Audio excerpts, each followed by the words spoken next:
Bismillahir-Rahmanir-Rahim.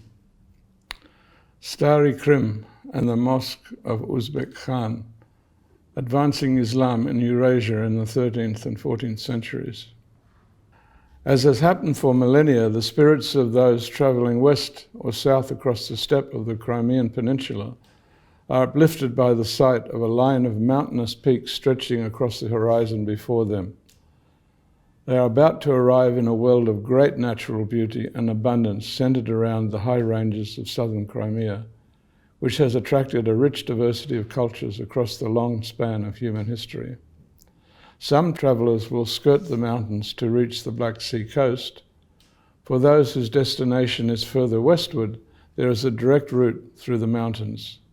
Here, where the road from the coast enters a gap in the eastern foothills, a small settlement developed which catered to and controlled the movement of peoples. In the 13th and 14th centuries, the community underwent remarkable development as an Islamic city of major influence in southern Eurasia, called Krim, now known as Eski Krim or Stary Krim, which Europeans were to name Solkhat. Today, the little post-Soviet town differs little visually from others in Crimea, and most travelling rapidly along the modern highway, skirting it, do not heed the little sign indicating that an historic building, the 14th century Mosque of Uzbek Khan, is located just off the road. While Islam and Muslim culture for 6 centuries had been firmly established in the Middle East, Iran and Central Asia, and for some time had taken root in Anatolia, it was not until the 13th century that Islam began to have a definite impact on the regions north of the Black Sea and the Caucasus. This was to be a development of major historical significance, in which the city of Krim played a critical role as a religious, commercial, cultural and administrative hub and an international bridgehead. In the 13th century, there was a power vacuum in Crimea caused by instabilities in the Black Sea polities of the Greeks. Seljuk Muslims, who now dominated the center and north of Anatolia, began to cast their eyes on Crimea. In 1225, the Seljuk Emir Husayn ad-Din Choban attacked and captured the important Crimean regional port of Sudak and conducted further campaigns inland. This was at a time when the Mongols were advancing determinedly through Central and Western Eurasia. The western portion of Genghis Khan's empire formed the territorial endowment of his eldest son, Jochi, whose son, Batu, 1207 to 1255, expanded his domains yet further, his forces invading Crimea and overcoming Sudak in 1238 and 1277. Contemporary Arabs and Persians commonly referred to the lands governed by Batu Khan and his successors as the Khanate of Kipchak. The overwhelming majority of its indigenous subjects were of Kipchak origin.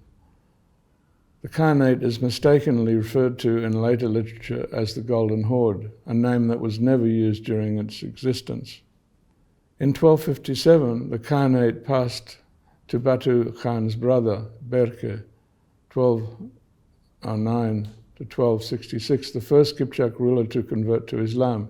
In 1265, a displaced former Seljuk Khan of Rum in Anatolia, Izz ad-Din Caucasus II, was given the city of Krim and the port of Sudak as a fief by Berke Khan. The following half-century was one of intense growth of Islam in Crimea.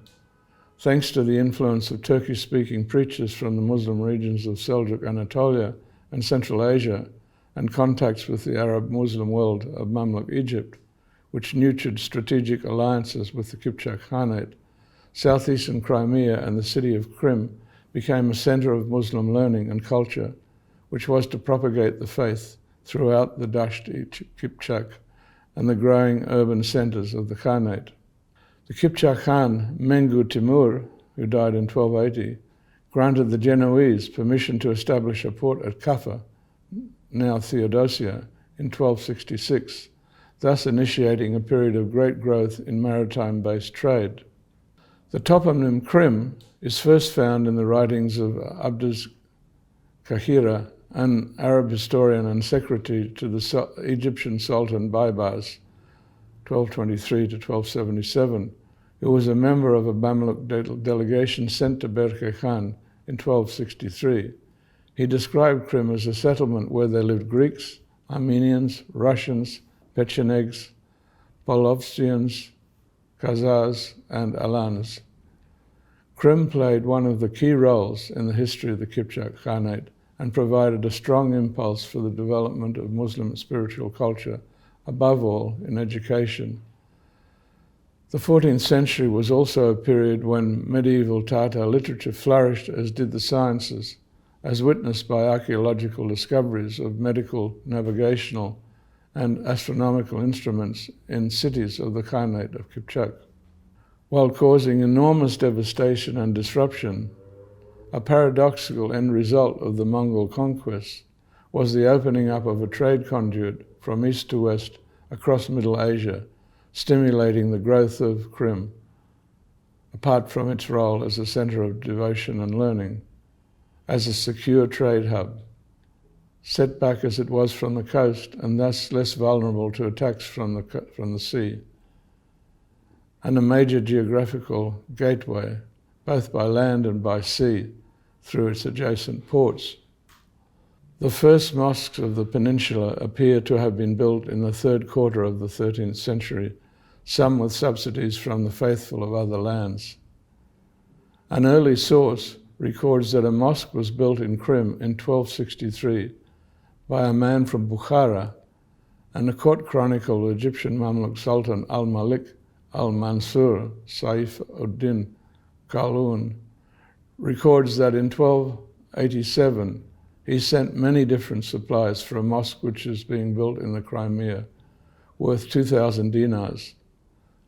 On this mosque there are inscriptions of Sultan al-Malik al-Mansur. A stonemason and stonecutter was also sent for the carving of the titles of the Sultan on the mosque. It is not yet known where the mosque was built. The architectural forms, construction techniques, and characteristic Seljuk styles of stone carving of surviving Muslim religious structures in Crimea provide convincing evidence that by the 14th century, Seljuk Anatolian specialists had a major role in their design, building, and decoration. Their contribution subsequently influenced local craftsmen in the building and ornamentation of both Muslim and Christian Armenian buildings throughout Crimea. A critical piece of evidence for the flourishing of Islam in the Crimean Peninsula in the late 13th and early 14th century is the first known Arabic text directly related to the Crimea, a manuscript copy of al-Kushairi's famous authoritative collection of hadith, al-Jami' al-Sahih, completed in Damascus in 1311 by a scholar born in Jand, Khorizm, but who had long sojourned in and identified himself with Crimea. His colophon states, "The book has been completed by the hand of the weakest and neediest servant of Almighty Allah, Muhammad bin Ali bin Abd al-Rahman al-Jandi by birth, al-Karimi, Crimean by origin." With Kipchak Khanate control of the peninsula, Krim became the regional capital of the Crimean Yurt, a key factor in its development being the accession to the Kipchak throne of Uzbek Khan, 1282 to 1341, in 1313. Uzbek Khan was to become its greatest and most competent ruler. Its capital, Sarai, was one of the most populated in the world, almost twice as large as Paris, Rome, and Amsterdam. He converted to Islam and declared the faith as the state religion under the guidance of his senior advisor, the Muslim Kutluk Timur, whom Uzbek Khan appointed as the governing Amir in Krim, in acknowledgement of its key function as a dynamic center of Islamic learning, of trade, and of manufacturing, and as a conduit to his allies in the heartlands of Islam, Greece, Byzantium, and Europe. The Crimean Ulus was to help Uzbek Khan in the complex business of consolidating the reformation of the state within the context of the new religion.